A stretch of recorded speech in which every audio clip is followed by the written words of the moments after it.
Madame la présidente, monsieur le ministre, mes chers collègues, quand Karim Benzema et de nombreux autres footballeurs professionnels français aiment un post Instagram d'une célébrité tchétchène célébrant la décapitation de Samuel Paty, c'est qu'il y a une emprise islamiste au plus haut sommet du sport français. Cette défaite du football français a commencé par des accommodements raisonnables sur les repas halal des joueurs. Elle finit sur l'apologie du terrorisme. Voilà où mène notre lâcheté face à la politique pernicieuse des petits pas des frères musulmans, accompagnés des grands pas de la gauche. La soumission islamiste commence toujours par la victimisation, elle se poursuit par la revendication, puis elle s'impose par l'intimidation. Aujourd'hui, les tenues islamiques féminines sont leur nouvel étendard de conquête. Comme au judo, ils se servent de notre force pour nous renverser.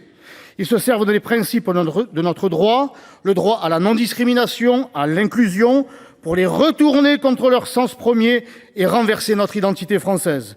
Mais ils ne s'arrêtent pas là. En 2025, en France, des clubs de football professionnels se soumettent à la charia en diffusant des photos de leurs joueurs masculins avec des genoux floutés selon les codes de la pudeur islamique. Même si la loi les en interdisait, nous ne réglerions pas le problème de fond. L'islamisme gangrène l'esprit d'une grande partie de la jeunesse musulmane de France. Et il ne s'agit pas que de plus précaires d'entre eux. Le voile n'est qu'un prétexte. Ils n'ont aucune limite. Leur objectif est de nous asservir avec leur code religieux qui est aussi, rappelons-le, un code civil. Aujourd'hui, le législateur français doit faire barrage pour protéger les présidents de fédérations sportives, les présidents de clubs et les 16 500 000 de nos compatriotes licenciés d'une fédération sportive qui sont pris en otage par un entrisme islamiste victimaire, organisé et menaçant. Derrière cette parenthèse enchantée des Jeux olympiques et paralympiques cachent les petits maîtres chanteurs de l'islamisme qui marquent leur terrain au quotidien dans les clubs de banlieue ou de province, contraignant certains arbitres isolés sur une pelouse à ne pas respecter le règlement de leur fédération sportive sur la question du voile pour sauver leur peau. Mais ces agents islamistes ne prospèrent que sur les ruines laissées par les déconstructeurs.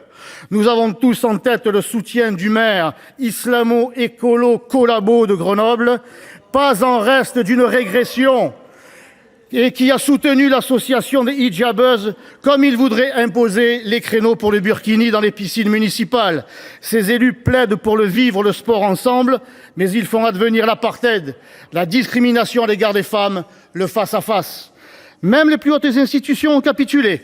En effet, la sentence « la liberté dans le hijab » ne vient pas de Téhéran, mais d'une campagne de promotion du Conseil de l'Europe à Bruxelles.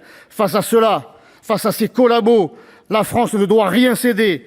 Inscrire le principe de l'interdiction du port du voile dans les compétitions sportives dans la loi est un minimum. La faire appliquer en tout point de notre territoire est un impératif. Assécher le courant de ces revendications dangereuses en luttant contre l'hydre islamiste et en stoppant l'immigration est un préalable urgent.